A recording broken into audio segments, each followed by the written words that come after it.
Maybe you have seen this Messi run, but did you know Messi set the record for the most dribbles in this game? Here's a chart listing players that have racked up the most dribbles since this stat was first recorded. By the way, the average forward completes 2.47 dribbles per game. A legendary performance at the 17th successful dribbles was made by Bellarabi. Go up the list and you'll find Neymar amassed 18 dribbles in 19 minutes against Atalanta, but completely isolated in a league of his own is Lionel Messi with 23 take-ons against Villarreal in 2007, 5 more dribbles than the next showman. This is ridiculous, and a chart like this displays just how ridiculous this is. But Messi and his dribbles are not the only crazy phenomenon that looks absurd when plotted on a chart. For example, recent events in Saudi Arabia show the value of football players like Mbappe and how much influence they had. In 2023, in Mbappe's prime years, the Saudis felt that bringing Mbappe would cause a shift in football from Europe to Saudi Arabia. The Saudis were willing to spare no expense to bring him around. The offer they made Mbappe wasn't just to make him the highest paid athletes in the world. No.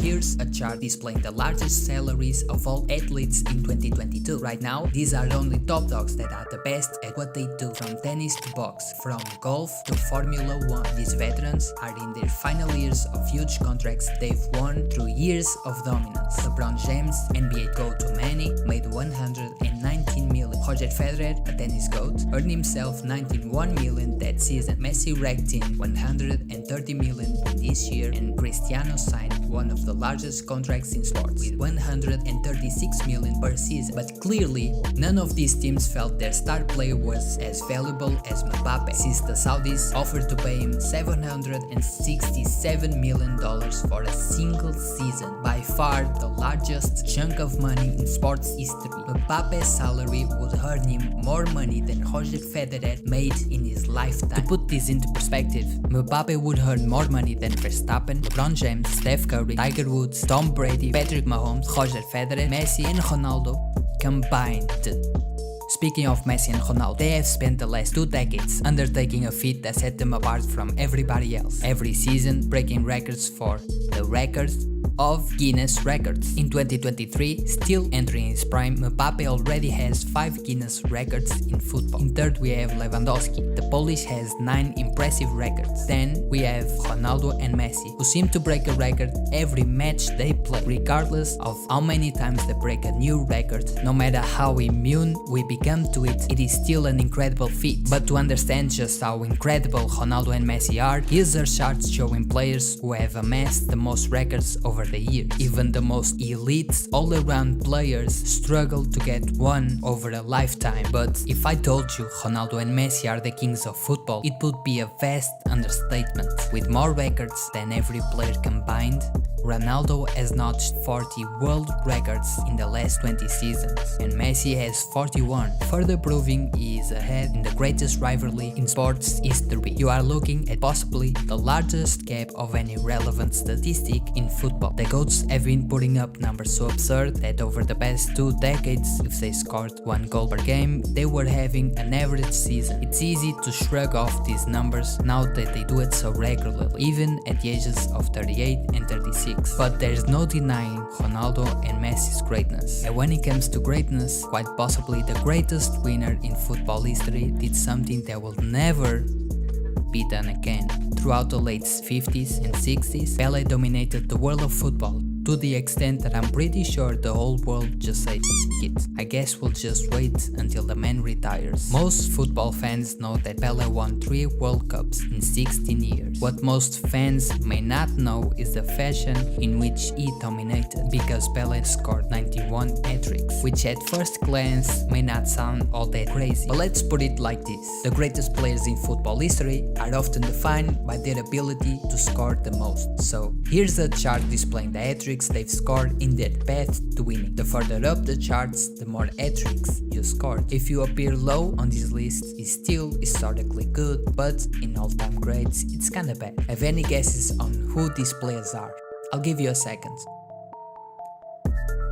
Near the middle, you have Kylian Mbappe with 14 hat-tricks made. Erling Haaland got his 18 hat-tricks in historically quick fashion, already on the level of Agüero and Mario Gomez. Lewandowski and Suarez are tied with 30 hat-tricks. The number 9s finessed their way into the realms of football legends, so props to both. And as these names pop up, you'll see that for the most part there is levels to be a goal-scoring legend. Now, as every other list, record or stats, Messi and Ronaldo are at the top, with Ronaldo being ahead on his stat with 63 hat-tricks. And then there is Pele, very high, with 91 hat-tricks, which is actually not the number one on this list. See, in the early days of football it was hard to get statistics right.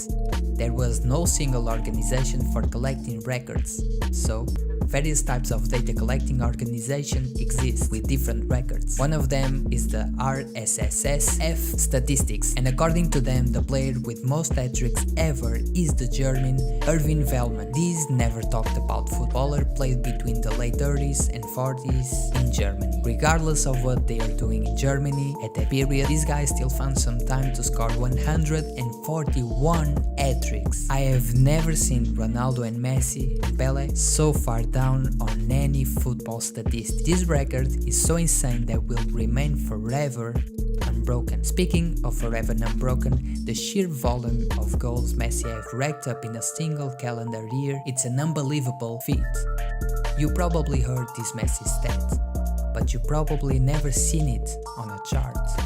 Because of all modern football players, no one comes even close to Lionel Messi in terms of goals in a calendar year. See, you can look at this all you want, but it's difficult to really grasp the information you're looking at until you look at this. I like charts. Charts are good. Lewandowski and Ronaldo have the second place in most goals scored in a calendar year of all active football players, and they've scored 69 goals. This is disgusting. Maybe now we can grasp the quality of the most outlandish individual season of all time. Maybe that's not enough to comprehend this year-long performance. So let's take it a step further. Let's compare Messi's goals to club goals in 2012. This time the margin between Messi and the clubs is thinner. We should start to compare Messi to teams. It's more balanced this way. As you look down this chart, you realize that this is not average teams, not even big clubs having a bad season. These are the performing clubs of that same year. I mean, for crying out loud, Chelsea, a team that won the Champions League in 2012, only scored 87 goals in that same year. For any player out there, they have a long way before approaching Messi's perfect performance. And there you have it. I hope you had fun. This stuff right here, statistics, great stories and hidden gems, that's what gets me truly amazed. So tell me what you think, and let me know in the comments which chart was more fascinating to you. Be sure to subscribe so you don't miss more breathtaking footballistics.